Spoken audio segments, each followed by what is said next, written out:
quiet rolling hills where Farmer Briggs lived, life was simple and predictable, or so he thought. One crisp autumn morning, as the sun painted the sky in shades of orange and pink, a strange sound broke the usual chorus of crowing roosters and rustling leaves. It was a faint cry, almost like a baby's, drifting from the edge of his sprawling cornfield. At first, Farmer Briggs dismissed it. The wind can play tricks, he told himself, carrying sounds from miles away. But the cry persisted, a tiny, desperate sound that tugged at his heart. His loyal border collie, Buster, seemed to notice it too. Buster, who was usually chasing squirrels or napping in a sunbeam, was now standing at the edge of the porch, ears perked, whining softly. He looked back at the old farmer, then towards the field, his tail giving a short, anxious wag. "What is it, boy?" Briggs asked, stroking Buster's head.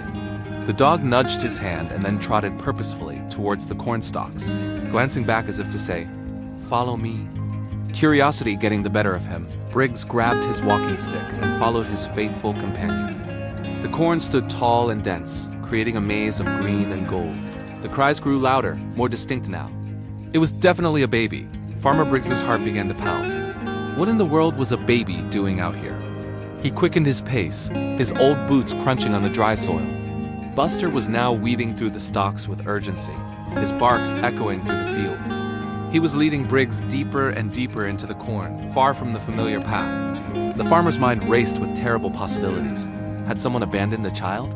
Was there an accident? Finally, Buster stopped, barking excitedly at a thick patch of overgrown weeds near an old, forgotten scarecrow. The cries were coming from right there. Briggs pushed aside the tall stalks, his hands trembling slightly. And there, nestled in a small, makeshift bed of hay and old blankets, was not a human baby, but a tiny, shivering fawn. Its leg was caught in a cruel, rusted snare trap, the kind poachers sometimes left illegally. The poor creature was exhausted, its big, dark eyes filled with fear and pain.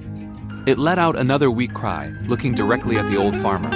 Briggs's heart ached for the little animal. He knelt down, speaking in a low, soothing voice.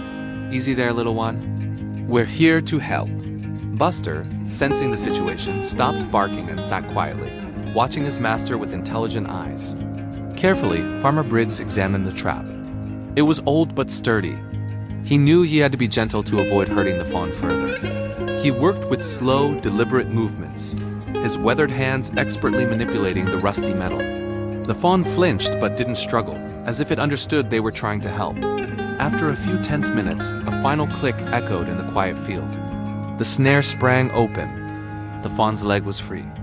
It was scraped and bruised, but thankfully not broken.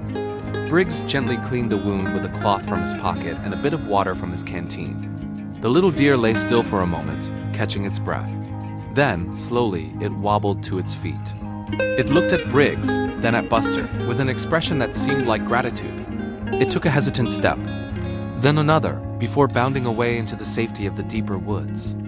As Farmer Briggs watched it disappear, a profound sense of peace washed over him. He patted Buster's head. "Good boy, Buster, you're a real hero." His dog had not just heard a sound. He had sensed the life and distress. Together, they had turned a morning of mystery into a story of rescue. As they walked back towards the farmhouse, the sun now high in the sky, Briggs felt a renewed appreciation for the unspoken connection between man, animal, and the wild world around them. Sometimes the greatest truths aren't spoken.